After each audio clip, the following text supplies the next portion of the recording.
Warning: the Savage Nation contains adult language, adult content, psychological nudity. Listener discretion is advised.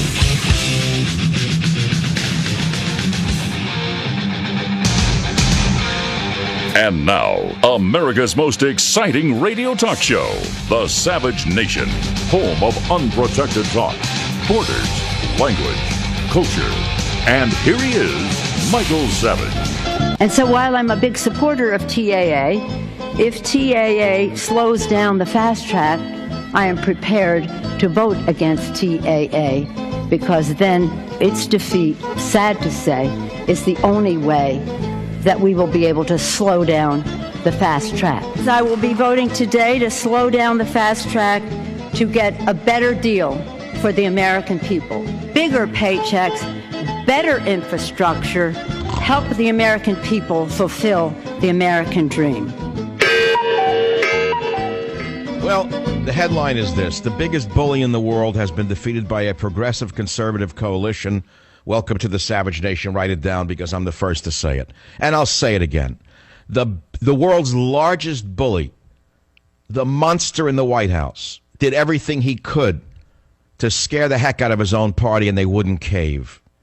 The progressives would not cave into this bully, who is wholly owned by Google, Microsoft, General Electric, you name it. You name the big government, you name the big business, they own Obama. Now you understand once and for all who he is.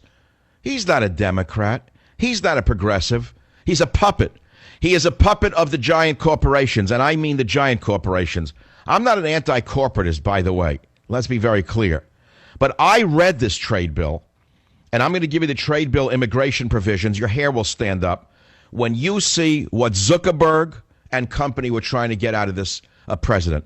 You will die in your seat when you see what Bill Gates was trying to get out of this president with this fast track garbage. And now you'll understand why even progressives have had enough of this fraud. And what's interesting to me is that the progressives and conservatives formed a coalition to defeat it. Boehner, frankly, should be tarred and feathered and driven out of the city. I mean, symbolically, of course.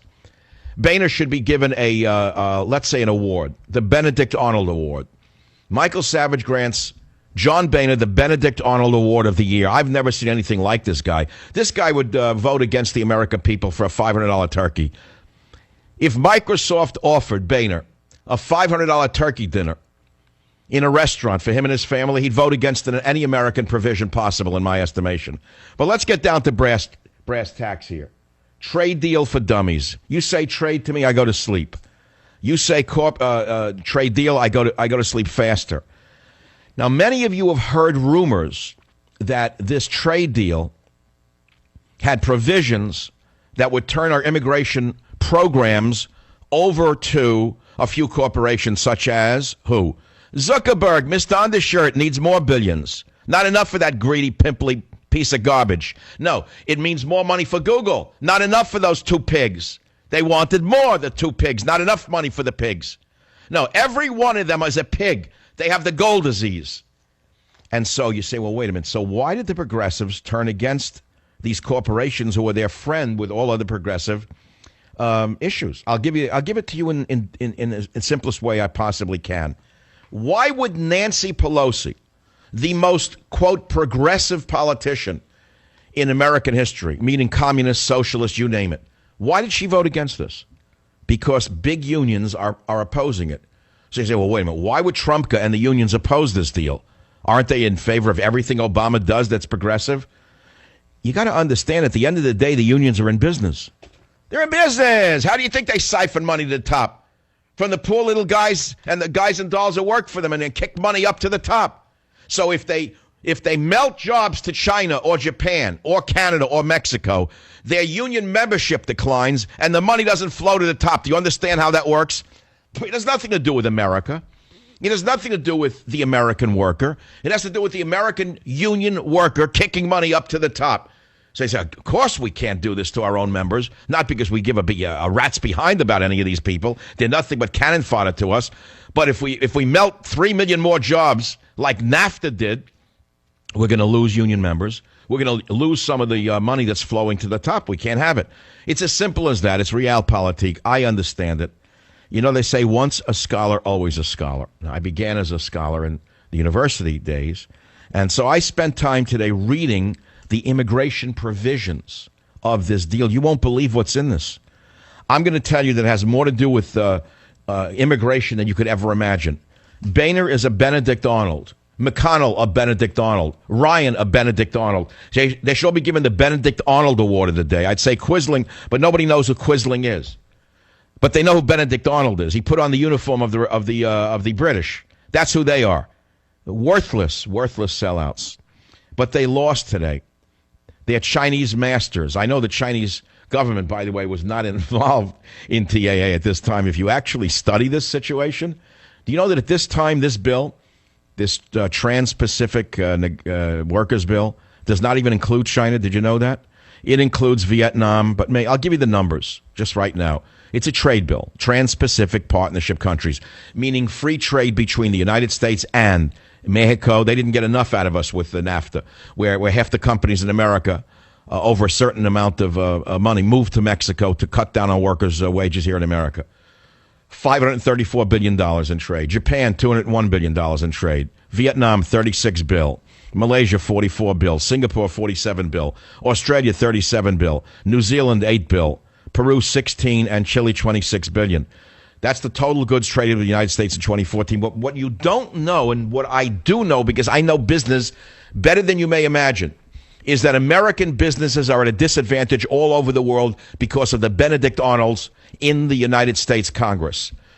Do you know that if you were an exporter, do you know that you are paying tariffs when you want to export to most of these countries? And do you know that they get to dump their garbage on our shores with no tariffs? How long have I been calling for tariffs against these other countries? Probably as long as you've been listening to me. It's the only way to protect America is with tariffs. You say, well, wait a minute, that's not free trade. I believe in free trade. There is no free trade when you have labor working for about 1/5 the wages of American workers, number one. And number two, there is no free trade when you got these countries imposing tariffs on U.S. goods. So don't go for the garbage that this is about free trade and good for America. It has never been free trade and is not about free trade, and it's not good for America.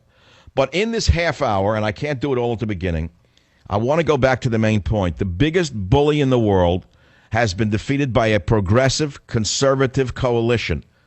Notice what I said. You're going to hear the progressives crowing that they stopped big corporations from shafting the American worker. It was not solely progressives. It was also Tea Party elected candidates, the real conservatives. And I don't mean Republicans. They are the Benedict Arnolds. And when I come back in a few short minutes, the trade bill immigration provisions, I studied them. Once a scholar, always a scholar. I actually studied them. You're not going to believe what's in it. But before we get to that, I invite you to call 855-400-7282. The House rejects the trade bill, rebuffing Obama's dramatic appeal, says even the progressive New York Times. Just came out. House Dems rebuffed the dramatic personal appeal from President Bully on Friday, torpedoing his ambitious push to expand his trade negotiating power and quite likely his chance to secure a legacy-defining trade accord spanning the Pacific Ocean. One could argue that he was put in power specifically by these foreign powers, and he was supposed to deliver this cherry on the cake before he left office in order to collect the big bucks the way Clinton has been collecting the big bucks ever since he sold us down the river, both to China and Mexico and anyone else who was willing to pay him and his wife whatever money they asked. So make no mistake about it. He was looking for the cherry on the cake. He was looking for the big one. This is what he was put in office for by the New World Order, by the world government, whatever you want to say. He was supposed to deliver on this, and he went to Congress, and they rejected him. Even the progressives who normally back this bully killed the assistance to workers part of the bill. And they did so to bring down legislation granting the bully trade promotion authority, which would have given the bully power to negotiate trade deals that cannot be amended or filibustered by Congress before it could even come to a final vote. And who did it? Who did it? Nancy Pelosi. She was the final touch. That's why we're celebrating Nancy Pelosi today. We respect her for this. For whatever the reasons that she did it, it does not matter. She stopped this bill, which would have melted millions of jobs in America. It would have been a disaster for us. They would have flooded America, not only, as I said to you, with B-1 workers so that the pig at Microsoft, who pretends to be Mr. Nice Guy and Mr. Giving Away Money Guy, and that pig in an undershirt I'm not mincing words. I hate these people. I actually have a visceral hatred for them. I hate people who hate America. They're my enemies. They're my mortal enemies. I hate them because they're greedy. I hate them because they're pigs. I hate them because they don't care about the country. I hate them because there's not enough gold in the world for these pigs. That's why I use the word hate. It's as strong a word as it's supposed to be. You've got to reserve hatred for the right people. They're hateful people. They tried to screw us. When I read to you what they snuck into this bill, and it came absolutely from these companies, as sure as I'm sitting here, where else would it have come from? It came from the largest corporations in America, run by the greediest, most avaricious people the world has ever seen, men who make the Aztecs look like benevolent tourists. I'll be right back. Join the Savage Nation. Call now, 855-400-SAVAGE, 855-400-7282. Savage. My Savage Nation is sponsored by SwissAmerica.com, the only company I trust to protect my wealth with gold and silver. Call 800-BUYCOIN. I will be voting today to slow down the fast track to get a better deal for the American people. Bigger paychecks, better infrastructure. All right. Stop with the bigger paychecks. It's all about union dues. We know that. All right, whatever. Whatever the reasons are, you did the right thing, Nancy. Thank you. We salute you. This is the Savage Nation. It's actually a good day for America because the biggest bully in the world, Barack Obama, has been defeated by a progressive conservative coalition. You say, well, wait a minute. Now, what is this really about? Can you give me the trade bill for dummies? You say trade, I go to sleep. Well, we'll talk about it. We'll talk about it. You heard about B-1 business visitor visa programs. You've heard about those. That gives the pockmarked undershirt-wearing Zuckerface the ability to bring in cheap workers from India primarily. He has a lot of people from India in his company who work in immigration, making sure that the government mows down American workers so he can pocket more money for his little piggy bank. That's a B-1B visa. Now, it was never meant to be that. The B-1B visa, was created to bring in foreign workers when there were no American workers who could do that work. That's all it was passed for. At least that's what the people were told. And like the good people we are, we believe the liars, the poisonous liars, the traitors who should be thrown into prison for what they've done to this country. They didn't want it for that. They didn't want it to bring in workers that they couldn't get here. They did it only to increase the bottom line. So that's just the beginning.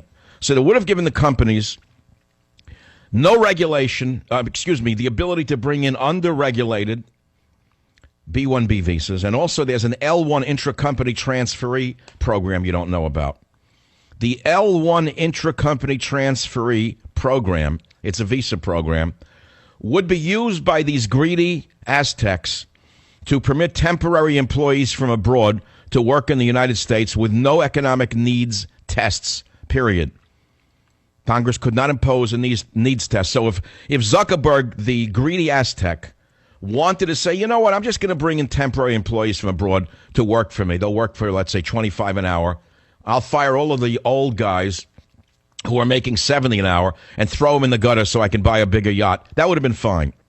Now, remember, these visa programs are already underregulated. They're already abused by big corporations because neither the L1 nor the B1 visa program is numerically limited by law.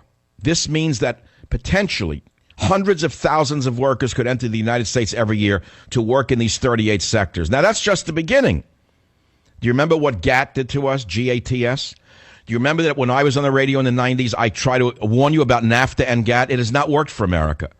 NAFTA and GATT has gutted American manufacturing and American workers. Did you understand that? Congress now wants to raise visa fees, as they did in 2010, in order to slow down the flow of H-1B workers. Guess who opposes it? The Indian government. Our good friends in India oppose this. They're crying foul, and they threaten to formally complain to the World Trade Organization because we want them to pay more money for these guest worker visas. They won't be happy till they also overrun America. Don't assume that